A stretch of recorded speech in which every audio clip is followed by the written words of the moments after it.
One of the most popular wireless technologies that has attracted millions or even billions of users is the cellular system.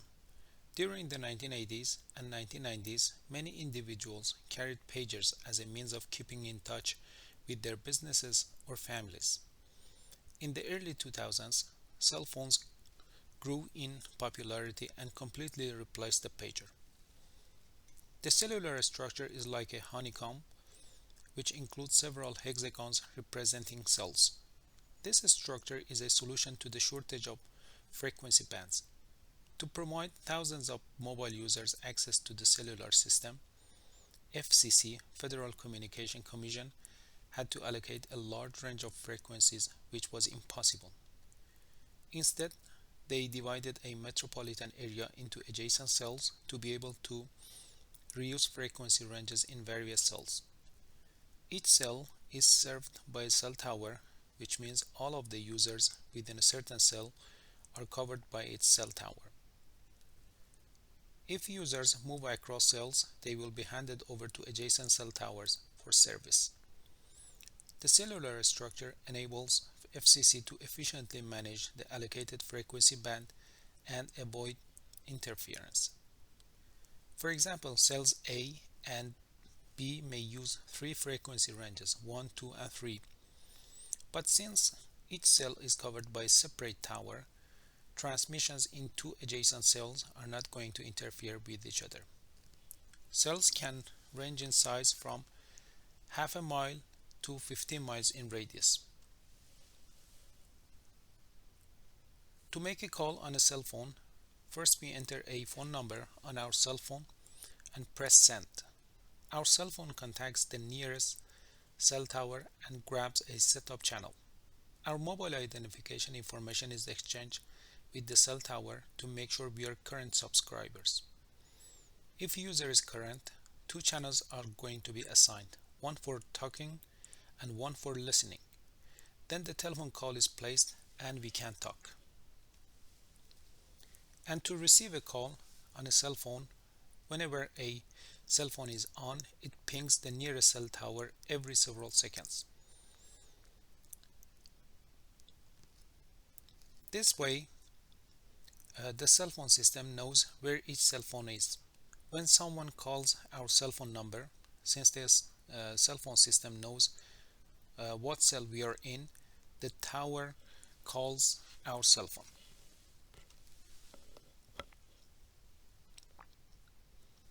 Since 1983, when the cellular system was introduced by Bell Labs, it has gone through 5 generations. First generation includes AMPS and DAMPS.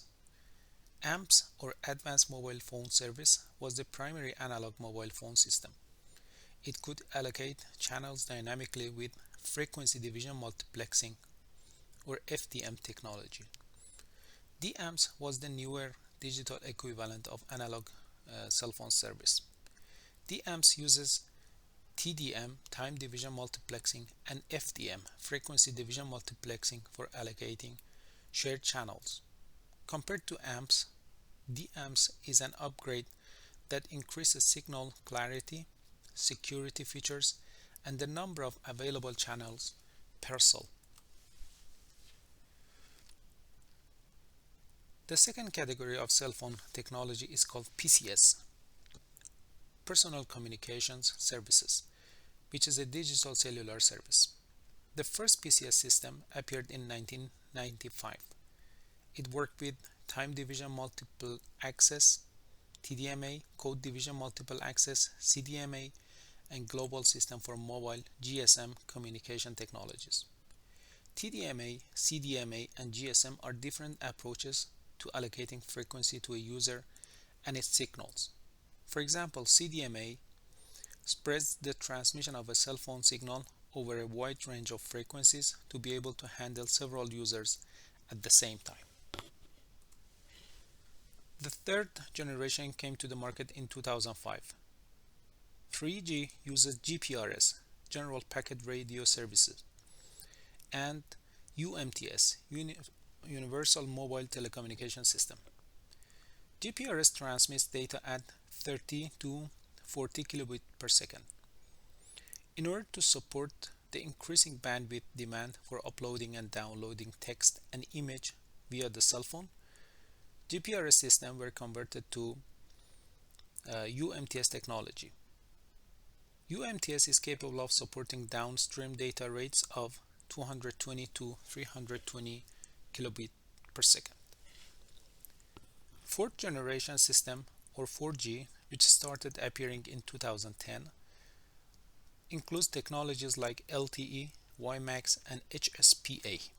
WiMAX's theoretical speed is about 100 megabit per second, but the actual downlink speed is between 10 to 15 megabit per second. HSPA, or high speed packet access, provides 14 megabit per second downlink and 5.8 megabit per second uplink.